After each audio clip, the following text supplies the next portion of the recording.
So, Dressember Day 8, the statistic for today comes from the Human Trafficking Institute. In 2020 criminal cases, 30% of forced traffic labor victims were recruited by a family member, and 60% were recruited by an extended family member. I know that there are all sorts of myths about kidnapping and other things that go on, but really there are a lot that just are victims from family, from desperate situations, stuff like that.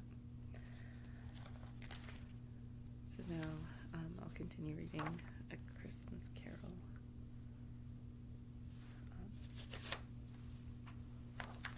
Scrooge was very much dismayed to hear the spectre going on at this rate, and began to quake exceedingly. "Hear me," cried the ghost. "My time is nearly gone." "I will," said Scrooge, "but don't be hard upon me. Don't be flowery, Jacob, pray." "How is it that I appear before you in a shape that you can see? I may not tell. I have sat invisible beside you many and many a day." It was not an agreeable idea. Scrooge shivered and wiped the perspiration from his brow. "That is no light part of my penance," pursued the ghost. "I am here tonight to warn you that you have yet a chance and hope of escaping my fate, a chance and hope of my procuring Ebenezer. You were always a good friend to me," said Scrooge. "Thank ye." "You will be haunted," resumed the ghost, "by 3 spirits." Scrooge's countenance fell almost as low as the ghost's had done. Is this the chance and hope you mentioned, Jacob?" he demanded in a faltering voice. "It is." I think I'd rather not," said Scrooge. "Within their visits," said the ghost, "you cannot hope. Without their visits," said the ghost, "you cannot hope to shun the path I tread. Expect the first tomorrow when the bells toll 1. "Can't I take 'em all at once and have it over, Jacob?" hinted Scrooge. "Expect the 2nd on the next night at the same hour, the 3rd upon the next night, when the last stroke of 12 has ceased to vibrate. Look to see me no more, and look that for your own sake, you remember what has passed between us." When it had said these words, the spectre took its wrapper from the table and bound it round its head as before. Scrooge knew this by the smart sound its teeth made when the jaws were brought together by the bandage. He ventured to raise his eyes again and found his supernatural visitor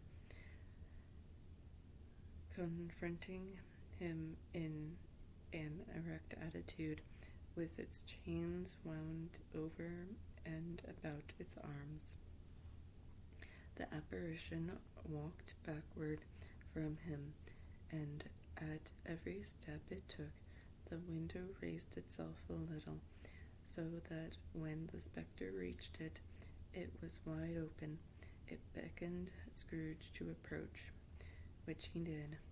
When they were within 2 paces of each other, Marley's ghost held up its hand, warning him to come no nearer, Scrooge stopped, not so much in obedience as in surprise and fear, for on the raising of the hand he became sensible of confused noises in the air, incoherent sounds of lamentation and regret, wailing, inexpressibly sorrowful and self-accusatory. The spectre, after listening for a moment, joined in the mournful dirge and floated out upon the bleak dark night. Scrooge followed to the window, desperate in curiosity. He looked out. The air was filled with phantoms, wandering hither and thither in restless haste, and moaning as they went. Every one of them wore a chain like Marley's ghost. Some few, they might be guilty governments, were linked together. None were free. Many had been personages personally known to Scrooge in their lives.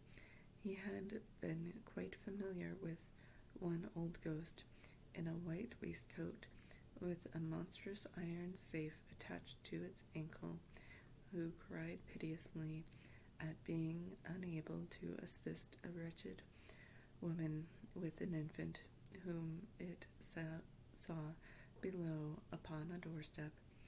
The misery with them all was clearly that they sought to interfere for good in human matters, and had lost power forever.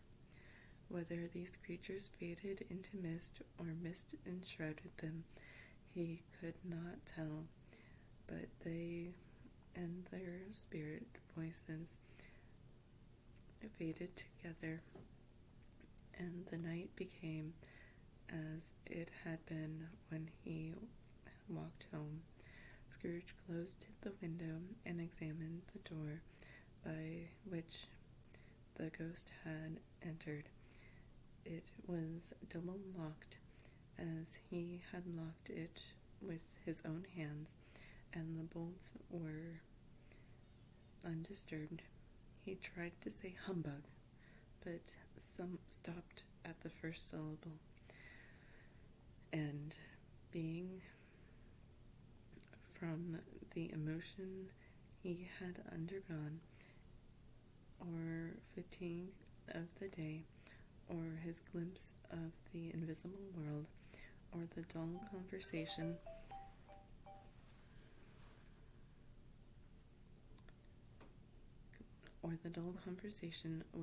of the ghost, or the lateness of the hour, much in need of repose, went straight to bed without undressing, and fell asleep upon the instant.